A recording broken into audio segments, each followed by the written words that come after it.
exploded my mind when it comes to publishing.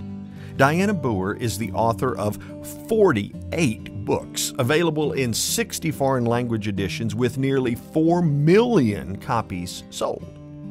She is pleased to be published by some of the top publishing houses in the world: Penguin, Random House, Simon & Schuster, Pocket Books, HarperCollins, Thomas Nelson, and McGraw-Hill. And her blogs can be read on Forbes, HuffPost, and the CEO magazine, and she's my guest on VOE. So my guest on VOE is Dianna Booher. And Dianna, my real first experience with you, well, actually it's two-part. Just to say, part of it was because my initial foray into speaking was with NSA North Texas. So I was familiar with you there, although I was only in the chapter for a year or two before moving to the Carolinas. But I got reintroduced to you, and I have to say, I'm amazed, okay? For someone to have now her 48th book under contract.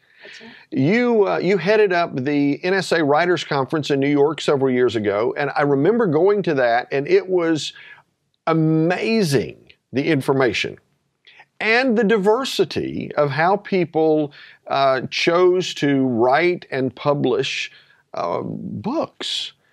But I don't think there is anybody in NSA that won't say it. You set the standard. We had a lot of great editors there. We had a lot of big agents there. It was a fun time. It absolutely was.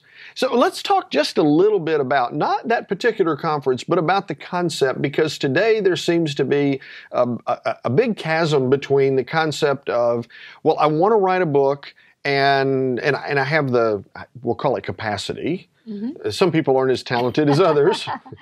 But I have the capacity to write the book. I do it. I get it professionally edited, great cover, and I can either go self-published, which seems to be incredibly easy today. It is. Anybody can get published today if you're going to self-publish. That's just, you have the tools, you have the software, you can get published. Right. There's no screening whatsoever. So, or it, like you, because all of your books have been published through major publishers. Right. So I might attempt to go through the major publisher, but if in fact I was interested in doing that, it seems like there are lots of hurdles and obstacles. So tell someone who has perhaps self-published several books, if I want to go with the major publisher, what are the steps I need to look for?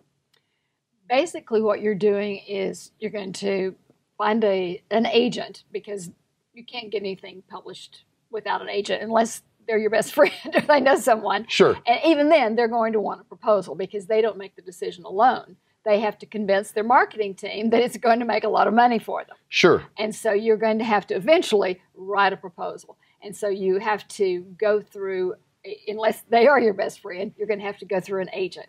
So you write a query letter to the agent, and the agent then says, I love it. It sounds like a great idea. It sounds like you have a great platform as a speaker, which we all do. You get to the audience, you engage with your audience. So they're going to say, I love the idea. You have a great platform, so send me your proposal. And you want to have the proposal ready to go, because if you don't, they're going to forget you in a month or 2 months. So you want to have the proposal ready to go. So as soon as they respond to your email that you've just sent, that query letter is just basically a business letter. It's a page long or so, telling them about your idea and your platform. You send out the proposal, and then they shop it. They know the top editors, what they're looking for, when they're looking for it, and they have access. We all know about access. Access, absolutely. Access to that C-suite, access to the CEO and your corporate client. It's the same thing. They have the access. They have the ear. They can get response in 24 hours or 48 hours. Oh, wow. So you get it to that agent. They will pick out the top houses that are going to publish your thing, and they know they're looking for your idea, and they will send it, and then within 2 or 3 or 4 weeks, they will have a contract back to you. And here are your offers. They'll have 2 offers, 3 offers, 4 offers. If it's a great idea and you have a great platform, they may have an auction, and they'll have 2 or 3 publishers bidding for your idea. And that's basically the process. Then you write the book. If it's nonfiction, which I'm assuming most speakers will be doing nonfiction, then you write the book. What you don't want to do is write the book and then go try to sell it. Really? Okay. Now there's so many, Chuck. There are so many false ideas out there about, oh, it's going to take you 18 months if you go to a major publisher. It's going to take you 18 months out there, and you just can't get an agent, and it's terribly hard to find an agent, and it's just impossible to get published. All that is rubbish. It's somebody who's wanting to sell you something, to sell you on an idea or sell you on some kind of, to be your middleman or some kind of service. It's just not true. Every time I hear all those rumors going through NSA about how difficult it is to find an agent, how horribly difficult it is to get a major publisher, I cringe at all the false information out there. Okay, so you've just wobbled my world. Okay, let me just say, Dianna, you wobbled my world, because here's what wobbled me. I understood the agent part. I understood the proposal part. I got all of that. But I'm sitting back thinking, and then you write the book. Right. Right. And the reason you do that is because many times a publisher might want to say, look, you proposed a 50,000 word book. I'd rather have it shorter. We're finding some of our writers only want a 35,000 word book. Or they might say, you're doing that for the C-suite. How about doing it for the vice presidential level and the C-level and the C-suite? Or they're saying, you're talking about, you're aiming that idea at the sales team. Why don't you do that so that the idea is focused at the sales team and the management of the sales team? And it wouldn't take much to change what you want to say, but you might throw in different examples, a few different examples. So it's a collaboration. And then I hear a lot of times speakers will say, but I want total control of the market. To me, that is so foolish when you have the expertise. It's like saying to somebody like Google, I know more about SEO than you do, Google, or I know more about phones than you do, Apple. Sure. So I want to have all total control of marketing my phone, as opposed to going to Apple and having free advice from the people who branded the Apple phone. It's just, you have all this free marketing advice and free design advice and whatever that's, to your advantage. You could always say no, even though the contract says that the publisher has final say or approval on the cover design or the title design.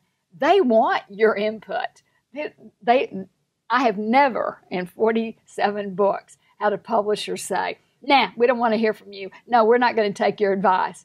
They always strongly rely on your advice for a title or cover or design, because they know you've been out there in front of the audiences. They know what you've been marketing. They know, what you use on your speeches, what you have trademarked, and they want to go with that. So they need your input as much as you need their marketing advice for what sells and what doesn't. And it's a beautiful collaboration. One of the things, as I recall, in the writer's workshop, because there were agents there and people from the publishing industry, but one of the things I recall, and if I'm missing this, you tell me, it's not going to offend me, but was, we need to know what kind of platform you have, what kind of tribe you have. And it was almost as if you weren't in the tens of thousands or maybe well over 100,000 followers on Twitter, or lots of people connected on LinkedIn, which can be up to 30,000, or whatever that platform happens to be, that if you don't have a huge following, they're kind of like, okay, great, you speak, but how many books can you sell? That's not true. Okay. That's one of those false things out there. Great. Writer's Digest came out with a guideline, when they say you need to have a good following or a big following. And that's all relevant according to the publisher that you want to publish with. Okay. And their guidelines are. But Writer's Digest last year actually said, if you have X number of, in this range with Twitter followers, if you have this range on Facebook, if you have this range of number of followers on LinkedIn, that's what we consider good, average, spectacular. Obviously, you're going to get a contract in this range. And that's a good guideline. So go back and look that up. In the last year, they published that. Different agents have different ranges. Somebody who is publishing in let's say, a business book, nonfiction on finance would have a different range to what they considered spectacular and average and good, as opposed to somebody who wanted to publish a general diet book. They would expect a much larger following because it's going to be a bigger category. So they're different ranges. And let me add this one thing, Chuck. A lot of people who have a lot of false information are basing that on their interaction with one publisher. And that one publisher is a major publisher, but I would say it's probably the worst major publisher. And they, I'm hesitant to call that name. Oh, I won't call that name. Oh. It is a major publisher in name only. They have sort of a side business of preying on speakers. Huh. And it is a major publisher, but do not, I would just, if I could say to speakers, do not judge major publishers by this one publisher. Okay. And the information you get from that one publisher, it's just basically they make you pay for your own books. Okay. And that's not the way the real West of the Simon & Schuster, HarperCollins, Penguin Random House, McGraw-Hill, none of those other publishers work like that. Okay. They don't demand that you buy your other books. Okay. What do you consider an average sales volume, or let me rephrase it. What do you consider a good sales volume?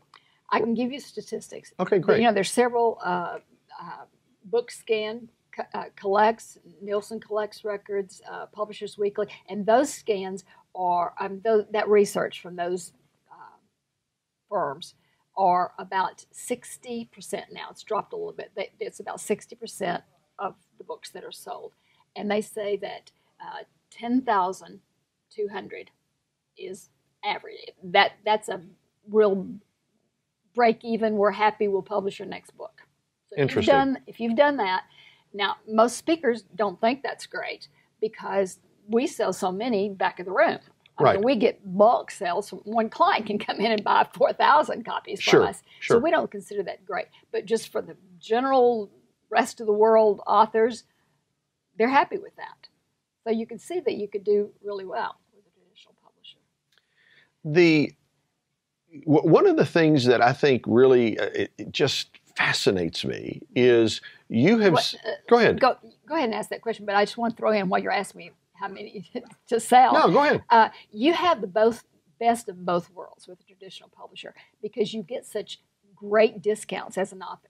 You can go in and negotiate 65, 70% discount. So you're basically only paying $1 to $2 more than if you self-publish. In other words, if you take your book and you go self-publish it, just add on $1 or $2 and you can buy the same book, get all this free, not having to pay a self-publisher, and publish it with a major publisher, and then get a 70% discount and have them do all the work, get all their expertise, have them market it, get it in the bookstore, and then buy it back for $1 or $2 more per book than if you were self-publishing, and get all of that legitimacy and all that prestige and get it reviewed in all the major magazines. And you're losing $1 profit if you sell it in the back of the book. So you have the best of both worlds. So while we're on that, before I go to the other question, while we're on that, so if you do that, if you're selling in the back of the room, do they count those sales? No. If you bought it yourself, then you're making 70% profit if you go sell it. So no, you don't get royalties on anything you bought back. Well, I'm not thinking so much about the royalty, but for example, you know, 10,200 is the number that if you sold that, they probably would give you another contract on a book. Well, so if they sold, I'm going to make it simple for me, 5,000 books from the bookstores, et cetera, and you sold 5,000 or 6,000 in the back of the room, there were still 11,000 books sold. Do they count the back of the room toward the volume? No. Okay. No. So they're really looking at out in the open world at retail price or whatever retail price is supposed to be, how many have been sold? Having said that, remember, they're going to be disappointed, though, if they paid you a $250,000 advance expecting it to sell 100,000 copies, and you only sold that much. Well, of course. It's what the expectation. But I'm speaking from the speaker's world when we're publishing. Most of us are publishing business books.